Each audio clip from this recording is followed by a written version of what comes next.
अब ये है लोकस। कोऑर्डिनेट ज्योमेट्री का सबसे इंपॉर्टेंट कॉन्सेप्ट है, इसके ऊपर जेई में बहुत क्वेश्चंस आते हैं, और देखा जाए तो पूरी कोऑर्डिनेट ज्योमेट्री लोकस ही है।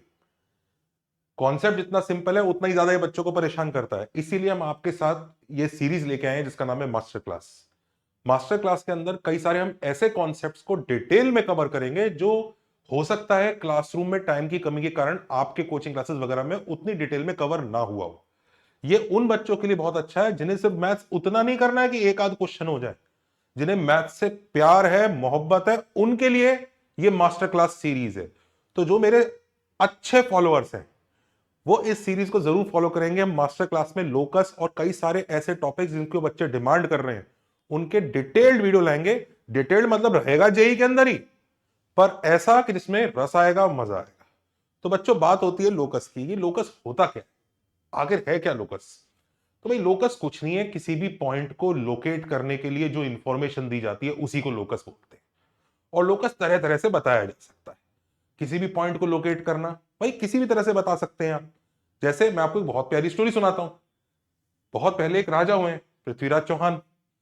उनकी लड़ाई हुई, वॉर हुआ मोहम्मद गौरी से, और कहते हैं कि पहले 16-17 बार उन्होंने उसको डिफीट किया। उसके बाद वो 17वीं बार या 18वीं बार आया लड़ने, और इस बार उसने पृथ्वीराज चौहान को हराया। एंड बिकॉज वो 16-17 बार हारे होंगे तो उसको दिखाने के लिए दुनिया को कि देखो कि मैंने उनको हरा दिया, वो उनको बंदी बना के लेके गया, और उनके साथ उनके फ्रेंड जो पोएट थे कवि चंद वरदाई उनको भी लेके चला गया। अब जा रहे हैं, रास्ते में चल रहा है, और वहां पे वो Prithviraj Chauhan was very famous, he was called like a tiger. ये तो बहुत स्ट्रांग लीडर है, इनको कोई हरा ही नहीं सकता। अब होता क्या है कि जब वो वहां पर उस दरबार में, और उसने क्या किया कि बिकॉज उसको इतना खतरा था कि भाई ये बड़ा डेंजरस किंग है, तो उसने उनकी आंखें भी फोड़ दी। तो उस दरबार में सबके सामने वो पृथ्वीराज चौहान खड़े हैं और उनका मजाक बनवा रहा है, और सबके सामने देखो क्या है। और उसने कहा कि इसका मजाक बनाने के लिए चलो इससे अब तीर चलवाते हैं, हमने बहुत सुना इसकी तीरंदाजी के बारे में। Now this is a folklore, मतलब फोकलोर का मतलब ऐसा होता है कि हिस्ट्री किताबों नहीं है, लेकिन ये स्टोरीज में ये सब अवेलेबल है। तो इससे तीर चलवा के देखते हैं। तो उसके जो दोस्त थे जिसको भी वो लेके गए थे राजा के साथ, उस दोस्त ने कहा कि देखो हमारा राजा ना इतना स्ट्रांग है, आप हंसो मत, ये इतना स्ट्रांग है कि मेरी बात के हिसाब से तीर चलाएंगे। तो कहते हैं ऐसे कैसे कर सकता है, अंधा है ये, कैसे चला लेगा तीर? तो देखो आप दो धनुष बाण दे के देखो, अभी चला के दिखाता है। तो धनुष बाण दे दिया। अब वो कवि चंद्र रदाई बोल रहे हैं अच्छे से कि भाई ये है ये है, और उनकी बोलने के हिसाब से वो तीर चला रहे हैं बड़ी स्मार्टली। लास्ट की जो लाइन है कवि चंद्र वरदाई की, 4 बांस 24 गज अष्ट अंगुल प्रमाण, अब मत चूके चौहान चला अपना बाण। आप समझो उन्होंने क्या बताया उसको। 4 बांस मतलब एक्स कोऑर्डिनेट, 24 गज वाई कोऑर्डिनेट, ऊपर अष्ट अंगुल प्रमाण, 8 उंगली ऊपर बैठा है सुल्तान, अब मत चूके चौहान चला अपना बाण। पृथ्वीराज चौहान को पता लगा, उन्होंने सीधा तीर मारा खट करके, एंड डेड। इससे हमें क्या शिक्षा मिलती है? शिक्षा ये मिलती है कि लाइफ में लोकस के फंडे हमेशा क्लियर होने चाहिए, क्योंकि उसने उनको लोकस ही बताया था कि कहां बैठा है भाई वो, वहीं पर तीर मारो। तो इसीलिए मैं आपका कवि चंद्रवरदाई आपको इस लोकस के फंडे क्लियर कर रहा हूं। सब लोग ध्यान से इसको नोट करिए। आपको जेई में लोकस बताने के लिए उस कवि की तरह पोएम लिखने की जरूरत नहीं है। आपके लिए जेई में 3 तरह का लोकस इंपॉर्टेंट है। लेट मी टेल यू कौन से 3 तरह का। 3 तरह का लोकस होता है बच्चों। पहला होता है ज्योमेट्रिक, दूसरा होता है इक्वेशन वाला लोकस विच इज एल्जेब्राइक, और तीसरा होता है बच्चों पैरामेट्रिक। अब तीनों कैसे लोकस हैं? भाई तीनों के तीनों का काम वही है, किसी एक पॉइंट को लोकेट करके दिखाना कि ये पॉइंट कर क्या रहा है। जैसे फॉर एग्जांपल मैं आपको एक पहला सिचुएशन देता हूं कि भाई ये ओरिजिन है, ये एक्स एक्सिस है, और एक इंसेक्ट ऐसे मूव कर रहा है कि उसका डिस्टेंस ओरिजिन से हमेशा 1 है। तो अगर उस इंसेक्ट का डिस्टेंस ओरिजिन से हमेशा 1 है, तो आप समझ ही सकते हैं कि अरे हाँ यार, वो इंसेक्ट ऐसे एक सर्कल में घूम रहा होगा जिसका रेडियस 1 होगा। तो आपको समझ में आ गया कि अगर ऐसी इंफॉर्मेशन दी है कि ओरिजिन पर एक शुगर पार्टिकल रखा है और एक इंसेक्ट उस शुगर पार्टिकल के अराउंड घूम रहा है डिस्टेंस 1 पे, तो आप समझ जाओगे शेप एक सर्कल आएगा। इसमें मैंने आपको एक स्टोरी सी बताई और आपने उसकी शेप बना दी, तो ये ज्योमेट्रिक लोकस है। पर बात करते हैं एल्जेब्रिक लोकस की। ध्यान से देखो, इसकी इक्वेशन भी होगी ये x square plus Y square equal to 1। जितने भी पॉइंट्स इस सर्कल पे होंगे ना, वो इसको सेटिस्फाई करेंगे। क्यों सेटिस्फाई करेंगे भाई? देखो ये वाला पॉइंट अगर एक्स कॉमा वाई है, तो एक्स कॉमा वाई का डिस्टेंस फ्रॉम ओरिजिन 1 है, तो ये x माइनस 0 का whole square plus y minus 0 का होल स्क्वायर का स्क्वायर रूट शुड बी 1, जो अल्टीमेटली सिंप्लीफाई होकर यही आएगा। ये इक्वेशन आई, इसे हम बोलते हैं इक्वेशन टू लोकस, या मैंने अलजेब्रिक लोकस बोला हुआ। तो ये भी वही काम कर रहा है जो वो काम कर रहा है, पर वो एक्चुअली आपको शेप बताई जा रही है, आपको शेप पता चल रही है। इसमें आपको एक इक्वेशन दिख रही है, आपको शेप विजुअलाइज करना है। जैसे y equal to mx plus C, ये वाला लोकस है, लेकिन आप जब उसको स्ट्रेट लाइन की तरह विजुअलाइज करते हो, वो ये वाला लोकस है। पैरामेट्रिक लोकस क्या होता है, जरा ये समझिए। अब देखो उस सर्कल पर बच्चों बहुत सारे पॉइंट्स होंगे। जैसे एक पॉइंट होगा 1,0, एक पॉइंट होगा 0,1। अच्छा ये कैसे पता लग रहा है 1,0 सर्कल पे? कुछ नहीं, 1,0 को यहां सब्स्टिट्यूट करके देख लो। 1 प्लस 0 इक्वल टू 1। हाँ 1,0 है, 0,1 भी है, बहुत सारे पॉइंट्स है सर्कल पे। पर देखो ये वाला पॉइंट भी उसी सर्कल पे, ये वाला पॉइंट भी उसी सर्कल पे है, cos theta comma sine theta. इसको भी देखो, सब्स्टिट्यूट करके देखो, सेटिस्फाई कर रहा है। cos square theta plus sine square theta equal to 1 कर रहा है। पर ये पॉइंट पता है इन दोनों से अलग है। क्या अलग है मैं बताता हूं। ये दोनों फिक्स है, ये चेंज नहीं हो रहे। ये चेंज हो सकता है, आप थीटा चेंज करते रहो, ये चेंज होता रहेगा। तो जो चीज इसे चेंज होने पे मजबूर कर रही है उसका नाम होता है पैरामीटर। दैट इज पैरामीटर, जो इसे चेंज होने पे मजबूर करती है। और ये जो पॉइंट आया है, इसको हम पैरामेट्रिक लोकस बोलते हैं। क्यों बोलते हैं पैरामेट्रिक लोकस? कि भाई ये चेंज हो रहा है, करेक्ट। तुम थीटा चेंज करोगे, ये पॉइंट भागेगा, चेंज होगा, पर जो भी करेगा इसको सेटिस्फाई करेगा, इसको सेटिस्फाई करेगा मतलब इस पे घूमेगा। तो देखा जाए तो ये तीनों के तीनों सेम चीज के ही लोकस हैं, तीनों के तीनों सेम चीज के ही लोकस हैं। तीनों का दिखने का स्टाइल डिफरेंट है, वो शेप बता रहा है, वो इक्वेशन बता रहा है, वो एक variable point on that curve बता रहा है। ये ऐसा है कि इस पॉइंट को इंक में डिप करो और पेपर पे छोड़ दो, बोल भाग, तो जैसे जैसे भागेगा ना ये पॉइंट, तो जो आर्क ट्रेस होगा, जो चीज ट्रेस होगी वो यही ट्रेस होगी। तो ये तीन तरह के लोकस होते हैं। मतलब या तो आप किसी पॉइंट का जो पाथ आ रहा है उसकी शेप बता दो, और इस तरह के आंसर आप देते हैं the shape is a straight line, the shape is a parabola, you tell it. JEE में आते हैं कि what is the shape of this locus, that is ये वाला पूछा जा रहा है। वो इक्वेशन भी पूछता है कि फाइंड द लोकस, इक्वेशन मांगी जाती है। और इसका भी अपने यूजेस आते हैं जेई के पेपर में। एग्जाम में जो भी क्वेश्चन आता है बच्चों, जैसे कहते हैं ना law of conservation of energy, energy can neither be created nor be destroyed. अब एनर्जी का पता नहीं, लोकस का भी ऐसी होता है, law of conservation of locus. Locus can neither be created nor be destroyed, it can only be converted from one form of to the other. Exam में ये दिया होगा, इससे ये निकालना होगा, ये दिया होगा, इससे ये निकालना होगा, ये दिया होगा, इससे ये निकालना होगा, ये दिया होगा, इससे ये निकालना होगा, और हर फॉर्मेट अवेलेबल है।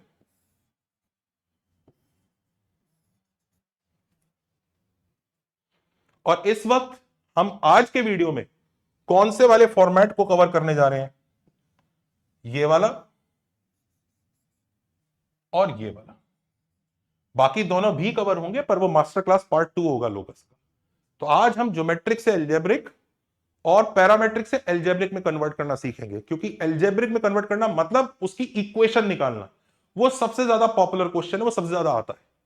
तो आज हम लोग सीखेंगे कि अगर कोई दूसरी इंफॉर्मेशन गिवन हो, उससे इक्वेशन टू लोकस कैसा डिराइव करते हैं। That is what we are going to learn. तो चलिए स्टार्ट करते हैं। सबसे पहले हम इसके बारे में बात कर रहे हैं, ज्योमेट्रिक टू एल्जेब्रिक। अब हम बात करने जा रहे हैं ज्योमेट्रिक से एल्जेब्रिक में कैसे कन्वर्ट करेंगे। ध्यान दीजिए, एल्जेब्रिक में बोल रहा हूं, एक्चुअली वो इक्वेशन का एल्जेब्रिक आना जरूरी नहीं है। मतलब इक्वेशन में लॉग, ई रेस्ट पर एक्स, वो सब ट्रांसेंडेंटल टर्म्स भी आ सकती हैं। ये सिर्फ एक नोटेशन है। मैं इक्वेशन वाली फॉर्म को एल्जेब्रिक फॉर्म बोल रहा हूं। तो कोई ये ना समझे कि मतलब एल्जेब्रा वाली टर्म्स आनी चाहिए, उसमें वो सब नहीं आ सकता। दूसरी चीज, अब जैसे ये क्वेश्चन है, जो भी ज्योमेट्रिक टू एल्जेब्रिक वाले क्वेश्चंस होंगे उसमें जरूर वो आपको कुछ ना कुछ ज्योमेट्री की प्रॉपर्टी बताएगा कि भाई ऐसा हो रहा था, ऐसा होने वाला था, ऐसा हो रहा था, कोई ऐसा चेंज हो रहा था, तो बताओ उसका लोकस क्या है। जैसे इधर देखिए, एक रॉड है लेंथ 10 यूनिट्स का, जो एक्स वाई प्लेन पे मूव कर रहा है such that and A lies on X axis and B lies on Y axis, मतलब ऐसे रॉड मूव कर रहा है।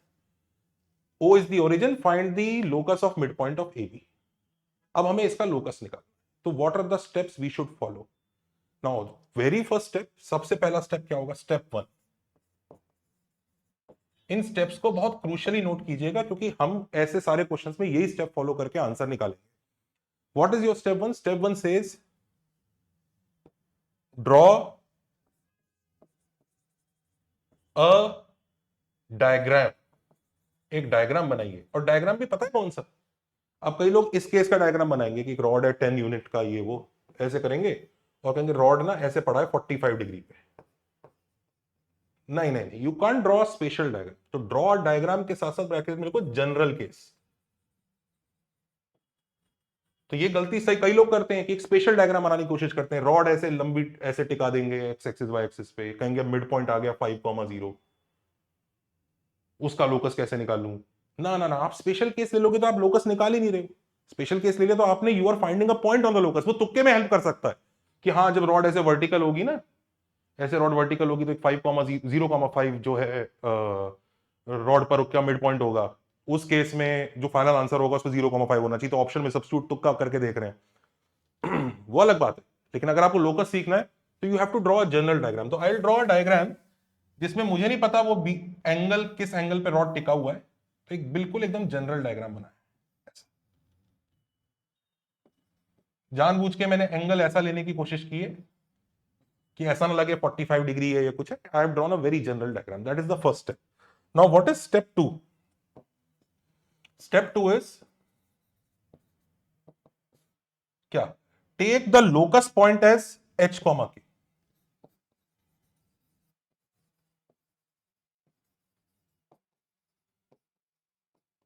लोकस पॉइंट मतलब जिस पॉइंट का लोकस निकालना है वो h, के है। तो यहां पे अगर हम देखें तो ये ए बी है रॉड जिसकी लेंथ 10 है, जो लोकस पॉइंट है वो यहां पे मिड पॉइंट होगा, वो h, के, जिसका हमें लोकस निकालना है, m बोल देते हैं। तो दैट इज योर स्टेप 2। अच्छा, अब सबसे पहले ये सोचिए रॉड ऐसे कुछ फिसल रहा होगा ना, करेक्ट, दिख रहा है, सब लोग इमेजिन कर ही पा रहे होंगे। तो ये मिड पॉइंट कैसे जाएगा, मिड पॉइंट भी ऐसे कुछ जाएगा। तो सब लोग विजुलाइज कर पा रहे हैं मिड पॉइंट ऐसे जा रहा है। हाँ, ये विजुलाइज नहीं करना। अगर ये क्वेश्चन सीधा विजुलाइज करके हो रहा होता तो ये आया ही नहीं होता एग्जाम में। ध्यान दीजिए, आप विजुलाइज करके यूजुअली गलती ही करेंगे। इनफैक्ट जो आप ऐसे विजुलाइज कर रहे थे ना, ऐसा आंसर आएगा, ऐसा आंसर आता भी नहीं है इसका। तो डोंट विजुअलाइज, ये भी लिख लीजिए, don't visualise. In fact don't assume locus is a special shape। ये भी मत अज्यूम कीजिए, कई बच्चे पहले से अज्यूम करके बैठ जाते हैं कि अरे ऐसा होगा कि भाई एक रॉड ऐसे होगी, यहां पे एक पॉइंट होगा, एक रॉड ऐसे होगी जब यहां पे पॉइंट होगा, यहां भी पास कर रहा है, इससे भी पास कर रहा है, तो अरे मस्त स्ट्रेट लाइन आंसर आ गया। इसमें कितनी सारी गलतियां करी उस बच्चे ने। सबसे पहली गलती क्या की कि पहले उसने दो स्पेशल केसेस अज्यूम कर लिए, वो नहीं करना है। दूसरी गलती, उन स्पेशल केसेस के भी दो आंसर मिड पॉइंट के निकालने के बाद अब वो अज्यूम कर रहा है कि लोकस स्ट्रेट लाइन है, पता नहीं क्यों विजुअलाइज कर रहा है। ऐसा कुछ नहीं करना है। तो remember, don't visualise and do not assume that it will be a certain shape. आप पहले से अगर शेप अज्यूम करेंगे कि भाई नहीं नहीं मेरे हिसाब से तो ये पैराबोला होगा, मेरे हिसाब से, तो यूजुअली उसके आंसर्स आते नहीं है, आप देखिएगा वहीं फंसते। तो नेवर विजुअलाइज। अब आपने लोकस पॉइंट को h, के लिया, दैट इज स्टेप 2। स्टेप 3 देखिए,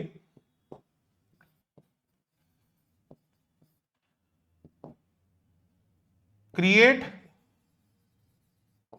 इक्वेशंस यूजिंग ज्योमेट्री।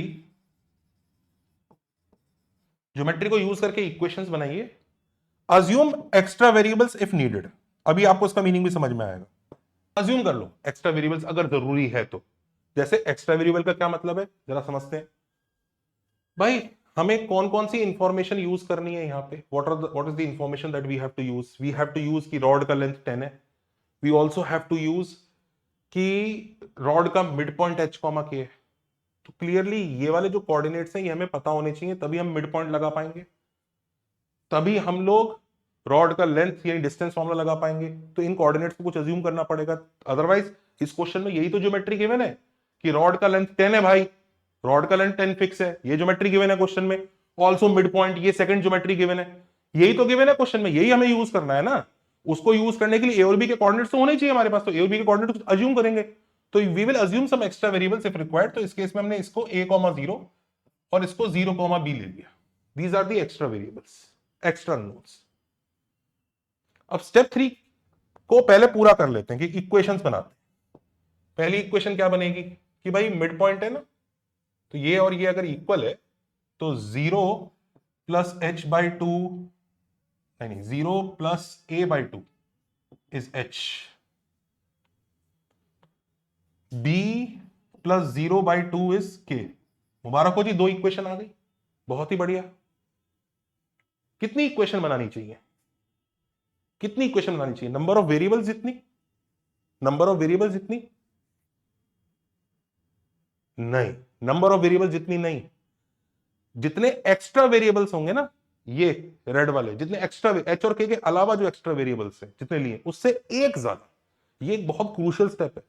बच्चों को लोकस में यही समस्या आती है कि जब वो इक्वेशंस बना रहे होते हैं उनको ये नहीं पता लगता कि इक्वेशन बनाते बनाते कहां पर रुकना है। बड़ी सारी इक्वेशन बना लेते हैं वो ना, कई बार बहुत कम बनाते हैं। आप एक्स्ट्रा वेरिएबल काउंट करो कितने हैं आपके पास, एच कॉमा के अलावा कितने एक्स्ट्रा वेरिएबल हैं? 2 हैं, ए और बी। तो इक्वेशन कितनी बनानी है? 3। तो ये लिख लो, number of equations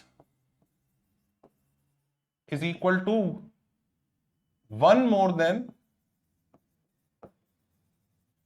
extra variables, extra variables.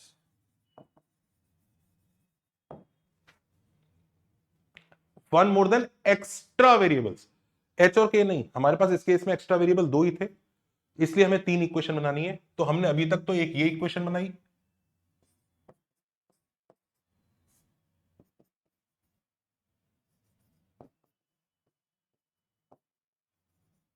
एक और बनाई है। क्या चीज यूज नहीं की अब तक हमने? रॉड का लेंथ यूज नहीं किया। तो रॉड का लेंथ यूज कर लेते हैं। कैसे यूज करें? ये a, 0 है, 0, b है, इसके बीच में डिस्टेंस फॉर्मूला लगा लेते हैं।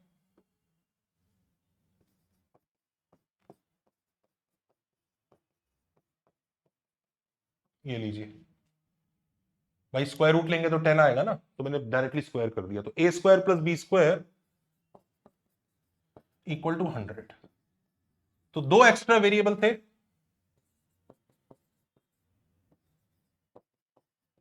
और हमने 2 एक्स्ट्रा वेरिएबल के लिए 3 इक्वेशन बना ली है। तो हमारा जो अगला की स्टेप था वो हो गया। इस चीज को अच्छे से नोट कर लीजिएगा। अच्छा, ऑल्सो ध्यान दीजिए, ये जो इक्वेशंस होती है ना, इनमें स्मॉल एक्स और स्मॉल वाई नहीं होना चाहिए।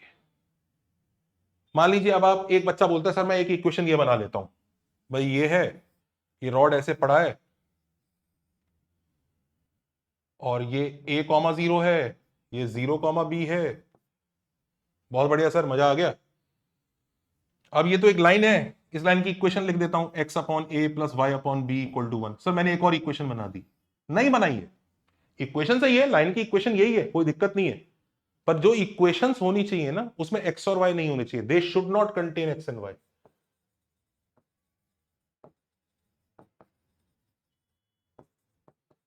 उसमें x और y चाहिए ही नहीं।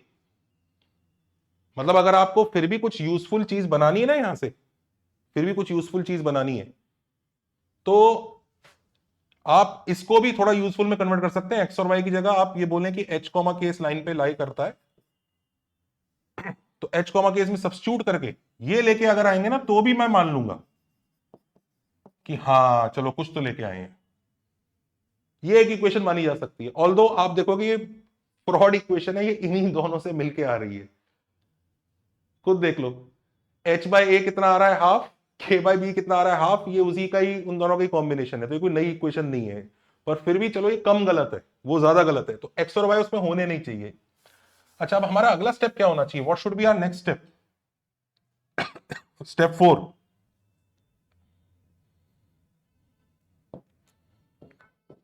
स्टेप 4 इज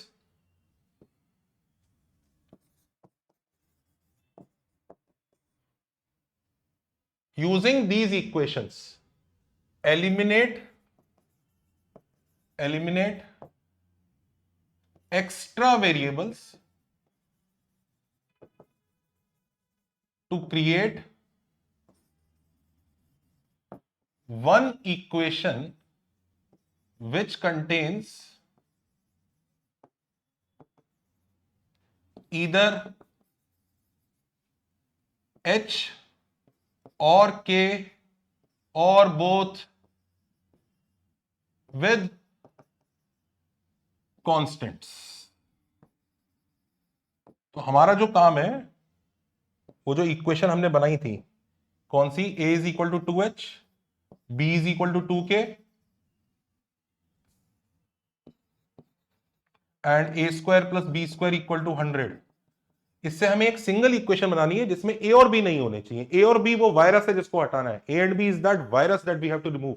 कैसे हटाएं? सिंपल है, a को 2h डाल दो, b को 2k डाल दो।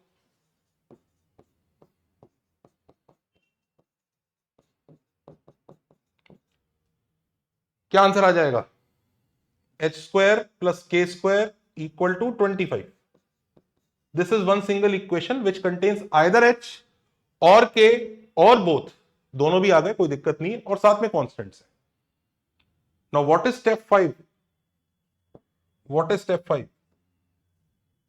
Step 5 is really crucial. Replace h by x and k by y। और बात सिर्फ h और x y, h और k की नहीं, जिसका लोकस निकालना है उसको x और y से रिप्लेस करना है। h और k नहीं, मतलब जिसका लोकस निकालना है उसको x और y से रिप्लेस करो।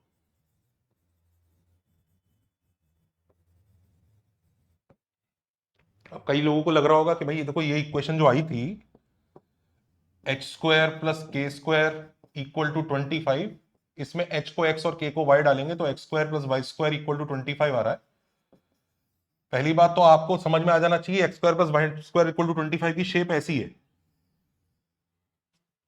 तो जो आप शुरू में ऐसा इमेजिन कर रहे थे ना कि ऐसा कुछ आंसर आएगा, ऐसा ऐसा, वो नहीं, ऐसा आंसर।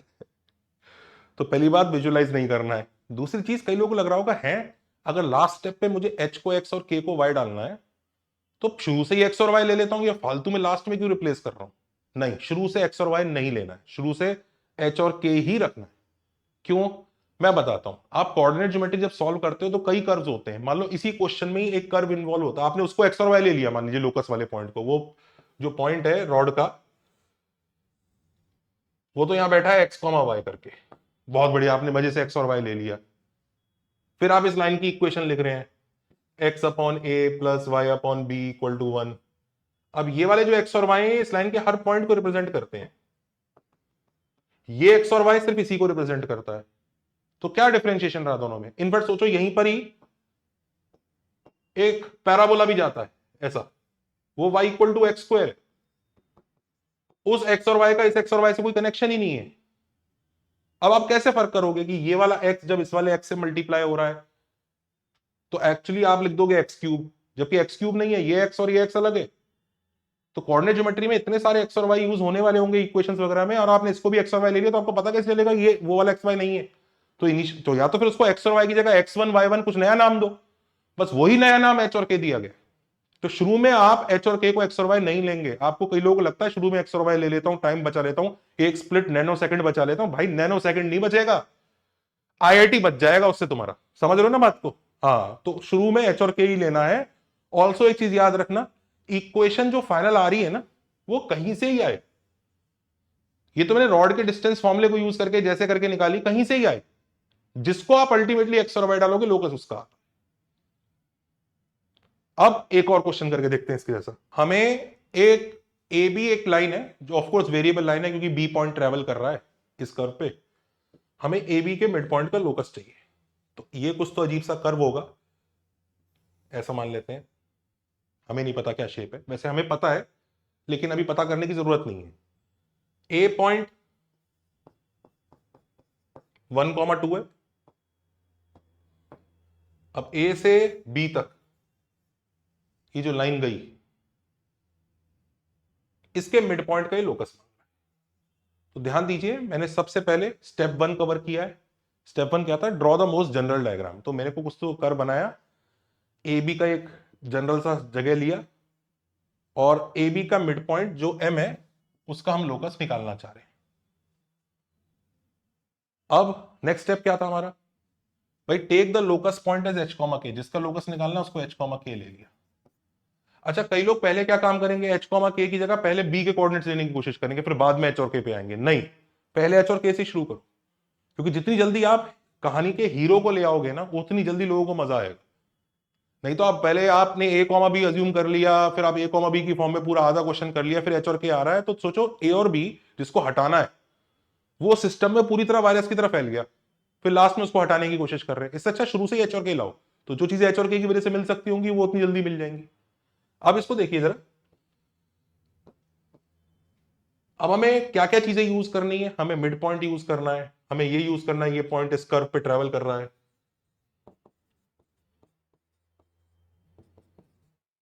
तो बी पॉइंट के कुछ कोऑर्डिनेट्स अज्यूम कर लेते हैं।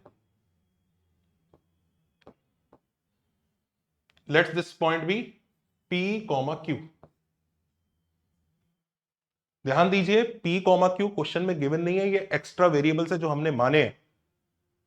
तो क्वेश्चन में एक्स्ट्रा वेरिएबल अर्थात वायरस एंटर कर चुका है। और कितने वायरस एंटर करें? एक कोविड और एक वो नया वाला, 2 वायरस। अब हमारा काम क्या होना चाहिए? इक्वेशन बनाना, ज्योमेट्री को यूज करके। कितनी कितनी बनाओगे? 2 एक्स्ट्रा वेरिएबल है तो कितनी बनाओगे? 3 बनाओगे। कितनी इक्वेशन? 3 बनाते हैं। पहली बनाते हैं। पहली तो भैया ये मिड पॉइंट की वजह से ही आ जाएगी, दिस इज एच। दूसरी भी मिड पॉइंट की वजह से आएगी, Q + 2/2, दिस इज के। बस रुक जाऊं, हो गया? नहीं हुआ। कितनी बनी इक्वेशन? 2। एक और चाहिए भाई, वो कैसे आएगी? हमने कौन सी इंफॉर्मेशन इस्तेमाल नहीं की? हमने ये इस्तेमाल नहीं किया कि P, Q इस कर्व पे भाग रहा है, ये हम इस्तेमाल नहीं किया। करो, कैसे करोगे? P, Q इस इक्वेशन को सेटिस्फाई करेगा, सब्स्टिट्यूट कर दो। इसमें सब्स्टिट्यूट करेंगे, या तो मुबारक हो भाई, कितनी इक्वेशन मिल गई हमें? 3। और ढूंढने की अभी जरूरत नहीं है, अगर इनमें से कोई बेकार निकलेगी तो कोई ढूंढेंगे। तो ये 3 इक्वेशन आ गई। अब हमारा ऑब्जेक्टिव क्या होना चाहिए इन 3 इक्वेशंस का? What should be our objective? What was the next step? तुरंत वीडियो रिवाइंड करके देखो। एक्स्ट्रा वेरिएबल्स एलिमिनेट करो, एक सिंगल इक्वेशन बनाओ। किसकी फॉर्म में? एच की फॉर्म में, के की फॉर्म में, या दोनों की फॉर्म में? तो हमें उड़ाना किसको है? पी और क्यू को। तो क्या पी और क्यू उड़ाए जा सकते हैं? सोचिए जरा। उड़ाए तो जा सकते हैं। कैसा उड़ाए? ये P है, ये Q है, तो P की वैल्यू मिल गई। P is 2H-1। देखिए जरा, Q की वैल्यू निकालो, 2K-2। मुबारक हो, P और Q की वैल्यू ही आ गई। अब इसमें डाल दो, तो 2H-1, 2K-2, P और Q की जगह डाला, -P² is 2H-1, 3 times 2K-2 equal to 4। ये हमारा एक सिंगल रिलेशन आया है, चाहे गंदा आया है पर अपना है भाई। सिंगल रिलेशन है जिसमें या तो H है या K है या दोनों है, और साथ में कांस्टेंट है, एक्स्ट्रा वेरिएबल यानी वायरस नहीं है। अगला स्टेप क्या है कि हमें किसको एक्स और वाई डालना है? जिसका लोकस निकालना होता है। अगर मुझे H और K है उसका लोकस निकालना है, तो H और K को ही एक्स और वाई डालेंगे। तो जैसे ही मैं H और K को एक्स और वाई डालूंगा, ये इक्वेशन आ गया, and this is your answer. कई बच्चों को ना अजीब लग सकता है कि यार सब्स्टिट्यूट तो इस इक्वेशन में किया, लोकस इसका कैसे आ गया? ये पॉइंट तो इस इक्वेशन पे है ही नहीं। इट डजंट मैटर वो फाइनल इक्वेशन कहां से आ रही है, जिस चीज को आप एक्स और वाई डालते हो लोकस उसका आता है। मैं मानता हूं P कॉमा Q को इसमें सब्स्टिट्यूट करके वो इक्वेशन क्रिएट हुई थी। क्रिएट जैसे भी हो, आप x और y अल्टीमेटली किसको डाल रहे हो? h और k को ना, लोकस उसी का ही आएगा।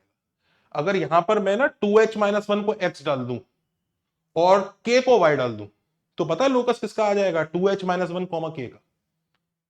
जिसको भी आप x और y डालोगे लोकस उसका आएगा।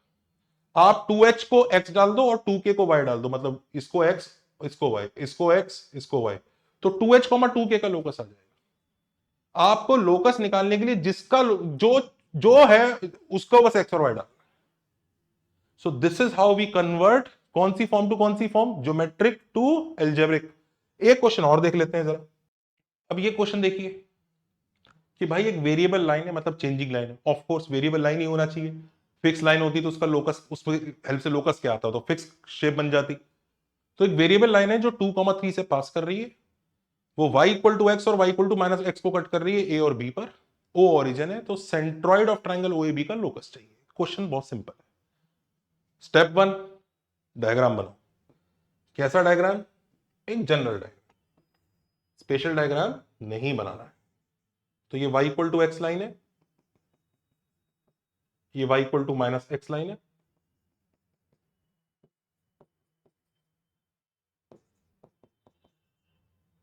और ये हमारी वो वेरिएबल लाइन है, और ये कुछ पॉइंट 2,3 होगा जिससे वो लाइन पास कर रही है। ये ओरिजिन है, ये एक्स एक्सिस है, ये वाई एक्सिस है, ये ए है और ये बी है। I think this part make sense to everybody. अब जनरल डायग्राम तो बन गया। अगला स्टेप, भाई जिसका लोकस निकालना है उसको एच और के लो। तो यहां पे कहीं सेंट्रॉइड वेंट्रॉइड होता होगा, उसको एच कोमा के ले लिया। अब अगली चीज क्या करनी है? भाई अगली चीज का काम यह है कि अब हमें ज्योमेट्री लगानी पड़ेगी। ज्योमेट्री में हमें सेंट्रॉइड यूज करना है, तो उसके लिए ट्राइंगल के तीनों वर्टेक्सेस चाहिए। तो ये वर्टेक्स तो 0,0 है, ये वर्टेक्स क्या होगा? y इक्वल टू एक्स पर है, तो इसका x कोऑर्डिनेट अगर a मान लूं, तो क्योंकि y इक्वल टू एक्स पे है तो y कोऑर्डिनेट भी a ही होगा।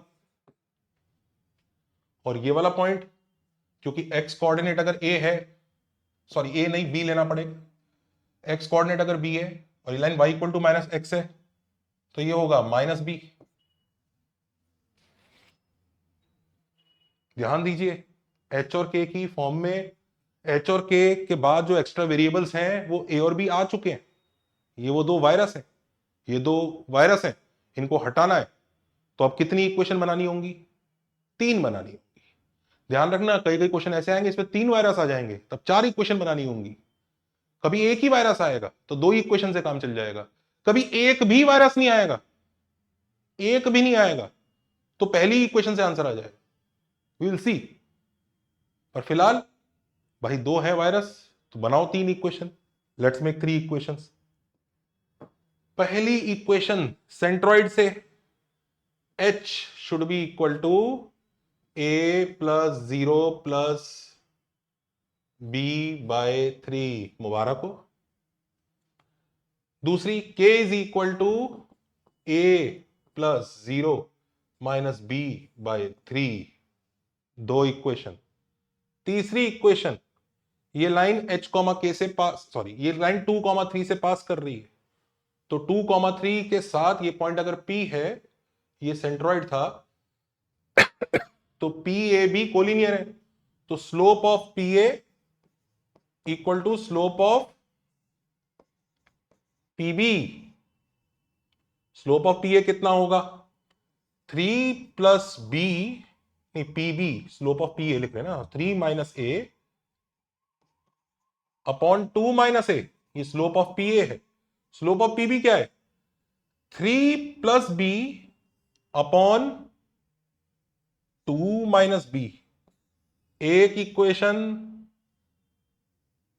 2 इक्वेशन, 3 इक्वेशन।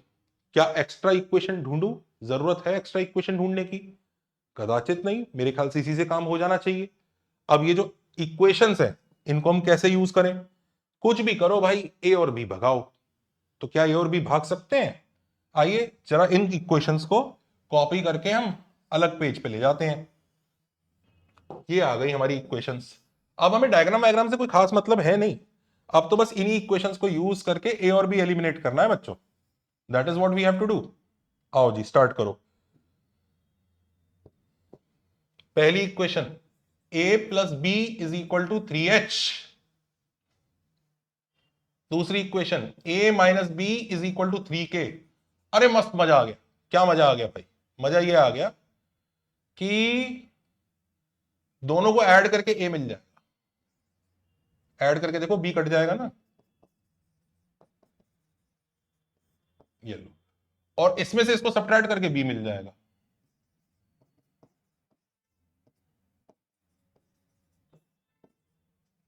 मस्त है, a और b आ गए। अब क्या करूं? तीसरी में डाल दो,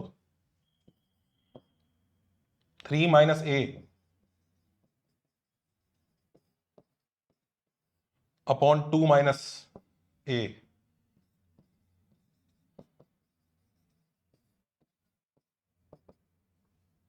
थ्री प्लस बी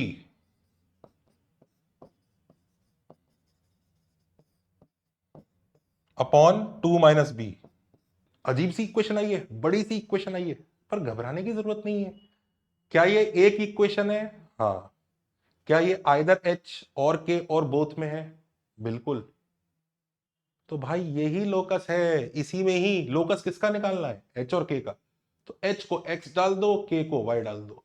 तो put H as X and K as Y. तो देख लेना भैया क्या कैलकुलेशन आती है। 6 minus 3x minus 3y upon 4 minus 3x minus 3y is equal to 6 plus 3x minus 3y upon 4 minus 3x plus 3y। अब ये मत पूछना है क्या शेप है, वैसे मुझे पता है क्या शेप है, तुम्हें नहीं पता लग रहा होगा। अब ये जो शेप है ये गेस करना भी हम सीखेंगे जब हम वो वाला रूट पकड़ेंगे कि एल्जेब्रिक यानी इक्वेशन से शेप कैसे गेस करते हैं, जो आज के वीडियो में नहीं है, लेकिन ये देख लीजिए आंसर। तो I think everybody must have understood कि हाँ दिस इज वर्किंग।